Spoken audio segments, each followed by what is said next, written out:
at me and tell me what you see. I look at you and tell you what I feel. Look at me and tell me what you see. I look at you and tell you what I feel.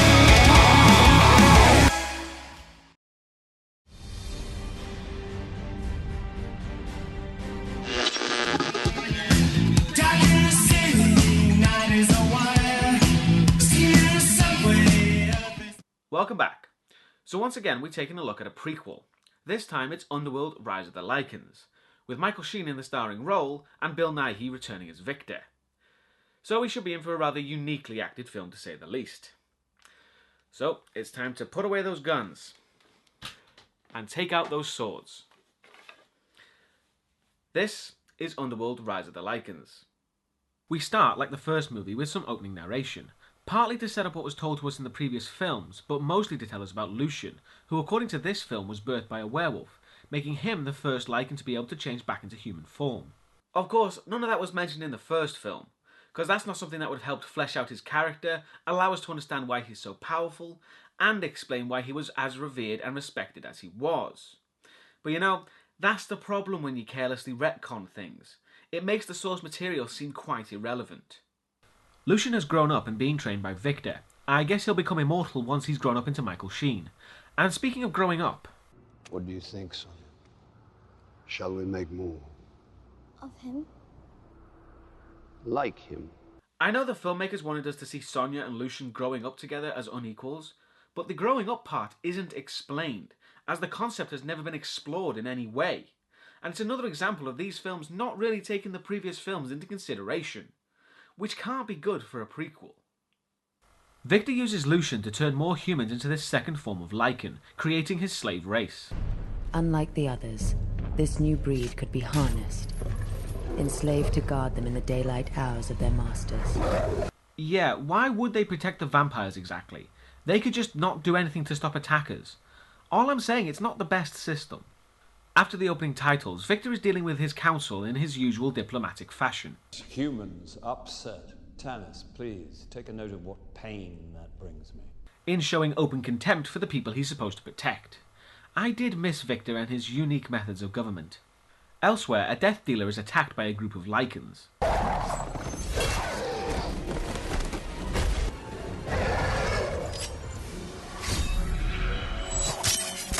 What is with these movies and shurikens? No matter the century, it would seem shurikens are the weapon of choice. The Death Dealer is chased all the way back to where the vampires live, and they apparently live in Helm's Deep. The guards start firing at the Lycans with ballistas, but they're extremely ineffectual. But not to worry, Lucian starts firing with his triple crossbow.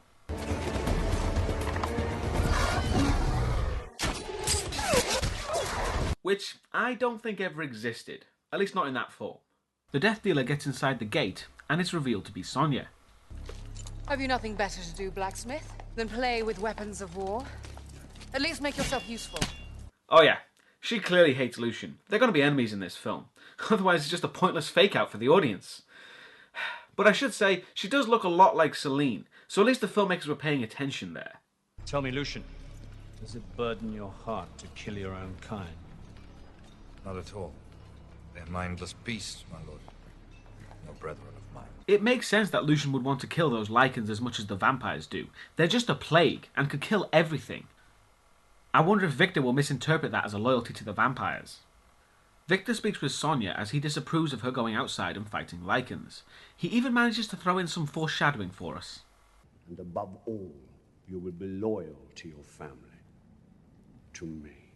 Without the loyalty between us, we are no better than the beasts at our door. Subtle. Really, really subtle, I must say. The Lycan chain gang is doing something with rocks. We never really find out what they're doing, apart from being slaves, to really emphasise the vampires as complete bastards.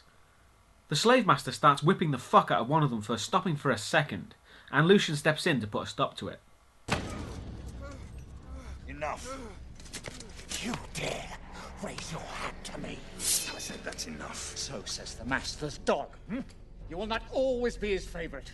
And when you fall, I will be there. Let us hope so. No, please, give me more foreshadowing, because this being a prequel isn't foreshadowing enough. There's more talks with Victor and the Council, with them wanting to have Lycans roam free while the vampires sleep, which he is obviously against. Lycans patrol outside the walls. Have you lost your mind? They are born of beasts, and the savagery of this despicable fact cannot be bred away. I love that Victor thinks they're too savage to do that, but no one actually thinks maybe they won't want to protect their pale asses. They don't seem to understand that fact. Outside, Lucian manages to slip away and escape through a tunnel underneath the castle. And what do you know? He and Sonia have met up for a cliffside fuck. Which makes more sense than when Selene and Michael hooked up. But come on, you could have given us some kind of scene between these two to set up the romance first. And... what the fuck?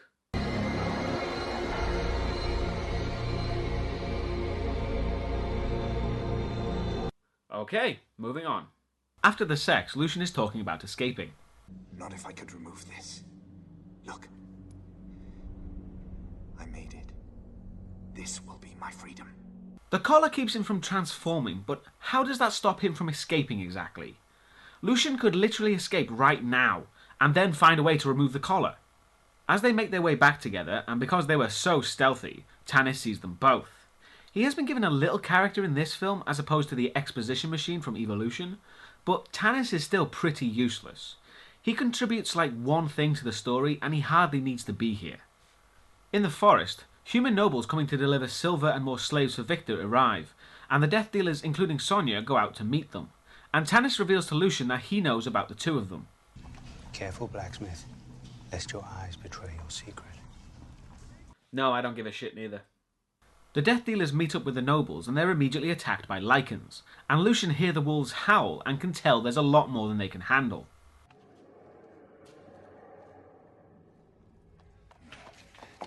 Get your men out there, now!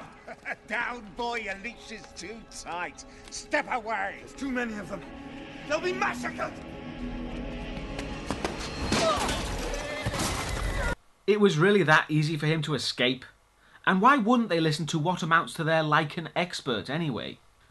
The Lycans attack with Sonia kicking ass, and because this is a prequel, let's have some more things from Underworld explained to us.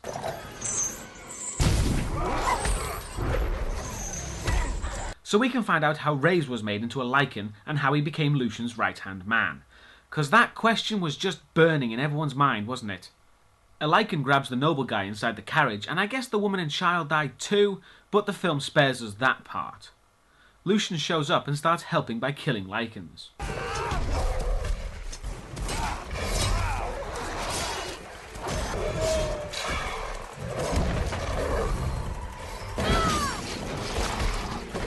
She just sliced that Lycan clean in half without any effort whatsoever.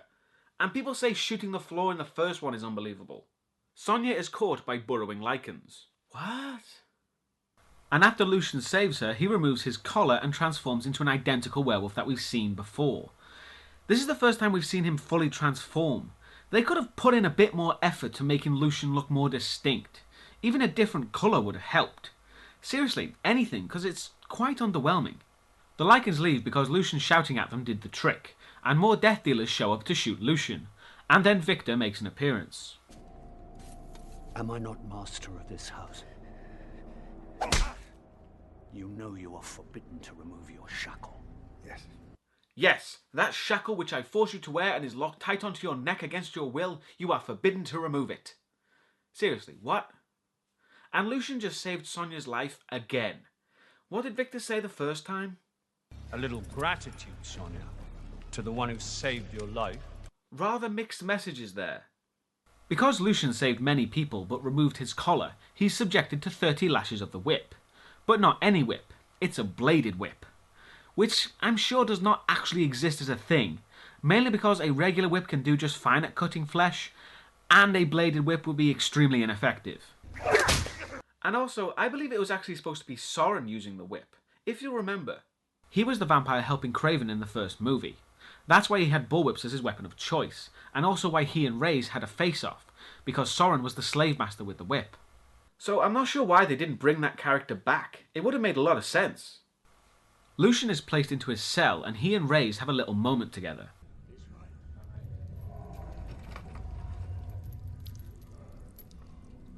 They even talk about whether Reyes is afraid of Lucian. Are you afraid of me? Yes. Well, do not be. I will not bite. Much. Lucian seeming kind of flirty there. Also, I'm not sure if I should mention this, but Lucian and Reyes just had in that single scene much more of a setup for their relationship than Lucian and Sonya had. So the movie's got its priorities right then. Sonya shows up at the cells to see Lucian. Oh, how could Victor contend with these amazing skills at stealth and cunning? Also, Sonya's pretty quick to help Lucian when there's no clear danger to her. They have a brief reunion and Lucian tells Sonya that Tanis knows about them and hasn't told Victor yet. He tells Sonya to find out why. No, I still don't give a shit neither. Back in the council chambers, more nobles have shown up to deliver silver to Victor. I guess they didn't get the memo about the last lot. And Victor is displeased at the small amount of silver. Do you not own the largest silver mine in these lands? It has been overrun, my lord. Our workers, infected, turned to beasts. Most unfortunate. And costly. I think half the rights to your mine should cover the expense of our assistance. So Victor wants the rights to a mine that has no workers and is overrun by Lycans. I fail to see his logic there.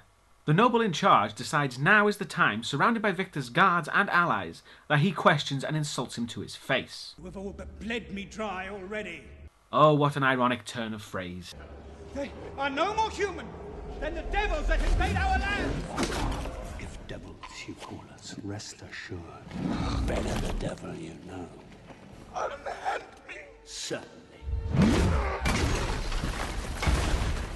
Yeah, no one saw that coming. And how much do these humans know about Victor and the vampires? Do they know they're vampires?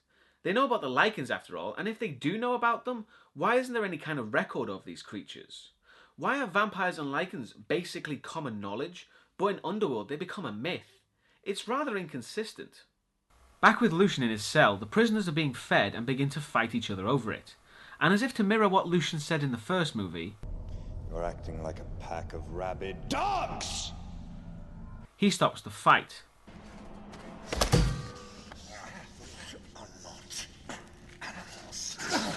And then it's time for Lucian's speech. Is this what you want to be their entertainment, their playthings? Their pets? Is this what you want? I've lived by their rules my entire life. To be treated like an animal. We are not animals! We can choose to be more than this! We can be slaves! Or we can be Lycans! I'm not a Lycan. It's a cool speech from Lucian, but I think he did forget that there are human slaves in there too. Sonya is alone and is looking at the pendant to William's cell. And my god, that thing has gotten bigger again. She looks like Flavor Flav with that round her neck now. Sonya confronts Tanis and he explains that he hasn't told Victor because he's afraid of her father shooting the messenger, and is much more willing to use the information for Sonya's seat on the council. It's Tanis. I still don't give a shit. Sonya arranges to meet Lucian with the help of Tanis, and she tells Lucian that he'll be killed tomorrow if he doesn't escape by then. And back in his cell, after Lucian watches the human slaves, including Reyes, get taken to be turned into Lycans, he's given the keys to his collar by Tanis. I must admit, I'm not a fan of the filmmakers feeling the need to include Reyes, but now that they did, I think it's even worse that he's not going to be turned into a Lycan by Lucian himself. Because let's be honest, that would have made their bond have more meaning if Reyes as a human escaped with Lucian and then volunteers to become a Lycan out of loyalty to him. But that's just how I feel about it. And as Reyes is about to be turned, he says this. It's a curse! Which makes the relationship between him and Lucian more complicated if he feels that way towards Lycans. But as he just agrees to escape with and joins Lucian in the next scene, it's pointless to even think about. The filmmakers aren't. The slaver comes back to check on the Lycans, unaware of what they've got planned. New dogs today. Let's see how they look. He's already gone. Oh, come on. No one in their right mind would fall for such an obvious and stupid trick.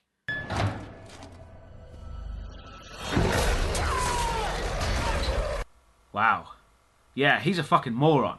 And he just fell for the oldest and most obvious trick in the book. It's right next to, hey, look over there, and your shoes are untied. For God's sake. Are you with me? I am Spartacus. Oh.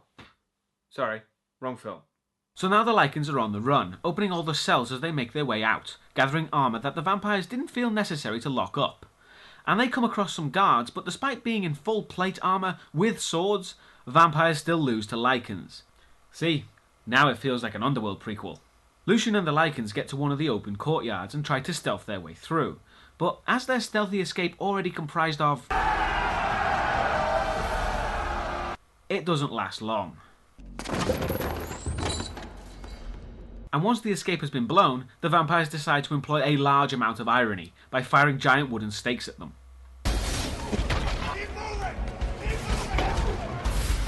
A lot of Lycans manage to evade the stakes, nearly making it out, but a large barrage of them cause many of the Lycans to be trapped, forcing Lucian to leave them behind. I will come back! I promise you! I think Lucian's vow of coming back to save the rest of the trapped Lycans is undermined somewhat by them all shouting "No!" at him. Lucian tackles two guards, pushing them out the window.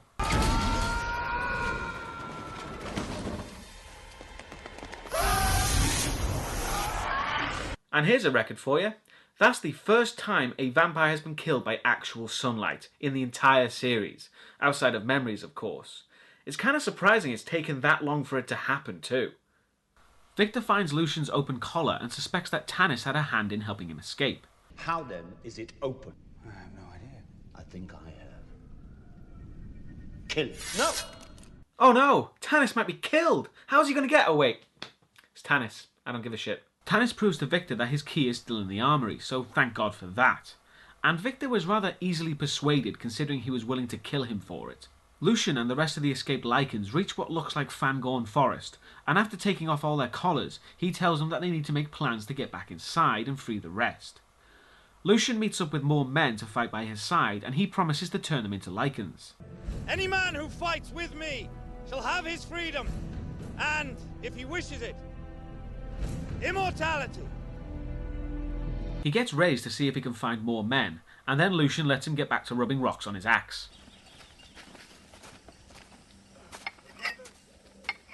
It's a hobby. And Lucian's off to see if he can find the Lycans that roam the forest. So, despite calling them nothing but mindless animal killing machines, he's going to try and ally himself with them. Quite a character shift, I must say. Lucian finds the Lycan lair, and after some growling from them, he stands perfectly still while the allegiance is made, as the Lycan's howl is heard all the way back in Helm's Deep. I mean the vampire stronghold. Sonia is in her bedroom, and Victor appears from the shadows to ask her some questions. Did you help him escape? Of course not. I'm sorry, my dear. But you leave me no choice.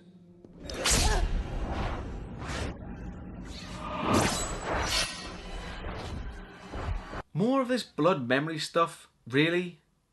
How can anyone keep a secret in this world if you can just drink their blood and get their memories?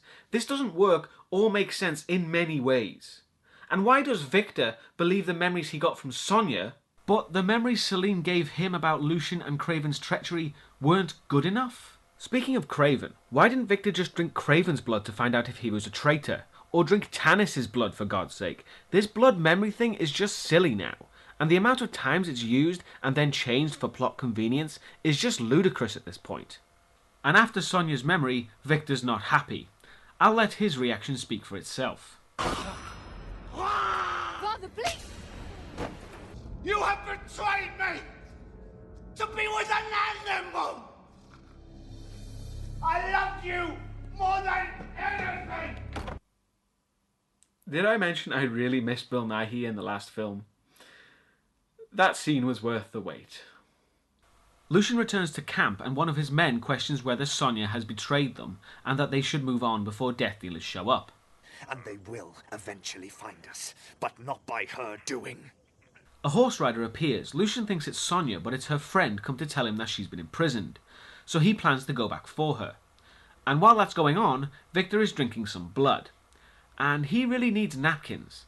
Is it really that hard to drink from a glass? Lucian sneaks in, taking a few guards out on his way to Sonia, finding her with little effort. But once Victor is informed that Lucian has arrived, he puts his plan to action. Knowing that Lucian will use the tunnels beneath the stronghold to escape, he begins to throw down barrels filled with oil into the tunnels to smoke them out. After the runaround, Lucian and Sonya decide to go up and fight their way out.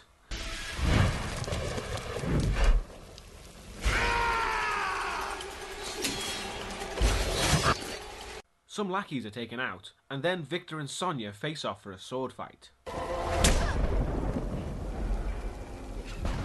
How dare you raise your hand to me! I do not want this. I am your father! Lucian is held at arrow point and Sonya tells Victor that she's pregnant. And she places Victor's hand on her stomach to prove this to him because they can sense that sort of thing now. I feel I need to remind everyone that when this series started, vampires and Lycans were a result of a virus, and they had a more realistic approach to them in these films. Can anyone say that now with a straight face, with what amounts to Bram Stoker's Lord of the Rings on display here? Victor overpowers Sonya and they're both taken to the cells, and while talking, Sonya is taken away. But before Lucian can transform, he's shot with silver arrows, stopping his transformation and knocking him out. I'll kill you! All of you!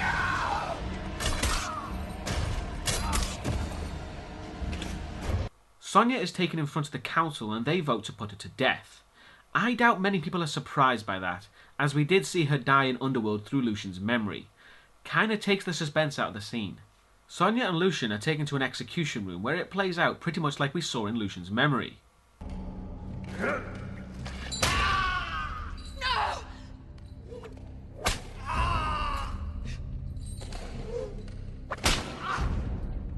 I would mention all the inconsistencies between Lucian's memory and the way it actually happened, but I'm willing to give the movie a pass as it was something like a 600-year-old memory. It's possible it was just misremembered. Of course, they also didn't think this movie would be made when the first Underworld came out. It gets a free story-based excuse from me. The rooftop opens, and unlike in the original memory, the sun kills Sonya instantly. I know I said I wouldn't compare, but really, this is the only thing I find is a bad change. Because she dies instantly, it's far less brutal than it was in the memory. But surely it should be brutal because that's the point. It's so we feel like Lucian does. It's a watered-down death scene to spare the audience feeling bad, which misses the point.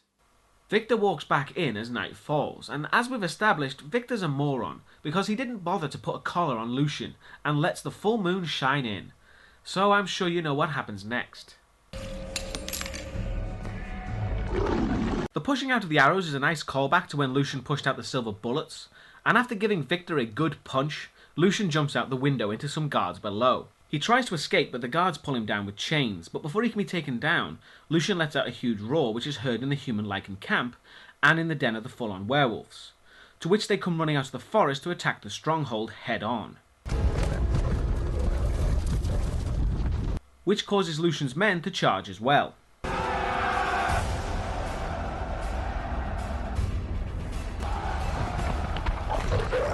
I do like the sight of all those Lycans charging. It makes for a very epic looking scene. I do hate to be a buzzkill though. Seeing all the humans transforming reminds me of this line from Underworld. Older, more powerful Lycans were now able to change at will. Doesn't that mean they shouldn't be able to transform like they do? Now before you say, yes there is a full moon, but they're still changing at will. You could struggle an explanation, but it'd be really forced. This is just plot convenience. The Lycans attack using their supernatural ability to make all vampires that come into contact with them completely useless at anything but dying. Even all the council members are taken out in less than a second. They're just pathetic. Which brings me back to the question I asked in the first movie. How are the vampires winning? Unless it's the main character, it is very rare we see a vampire win in a fight against a Lycan. Reyes helps Lucian by removing the arrow stuck in his body, and Reyes leaves to free the remaining slaves. Now go. Victor gets Tanis to help the elders Marcus and Amelia, who are still sleeping, and get them out of the stronghold. Because remember, 1 awake, 2 asleep is the safest method, and turning 2 powerful vampires into glorified doorstops is the best idea. It's then that Victor and his personal guard join the fight, with Lucian making a beeline for him. And yeah, probably best to give Bill Nighy a helmet. the stuntman will be less obvious. Lucian fights with Victor's guard, and then Victor just leaves. Yes, I'm serious. He totally pussies out and legs it. I didn't think his character could get any more, what's the word, pathetically weaselly. Victor makes his way to where Tanis is taking the other elders and ambushes Lucian, so they can finally start to fight, which was probably something that was kind of missed in Underworld. You defiled my daughter. I loved her! You killed her! Lucian knocks Victor down the grating, and while climbing down some chains, breaks part of the roof, which now has full sunlight coming through. Wait, we just saw, not 1 minute ago, that it was like midnight. What the hell is going on here? Oh, wait. Plot convenience. Right. Lucian uses the sun coming in from the roof to keep Victor from moving, and after wrapping him in chains, a badass line is delivered. I should have crushed you under my heel the day you were born. Yes, you should have. But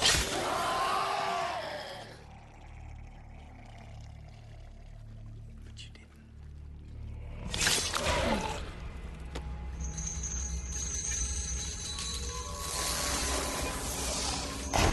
That really was badass, and awesome that it was Michael Sheen delivering it.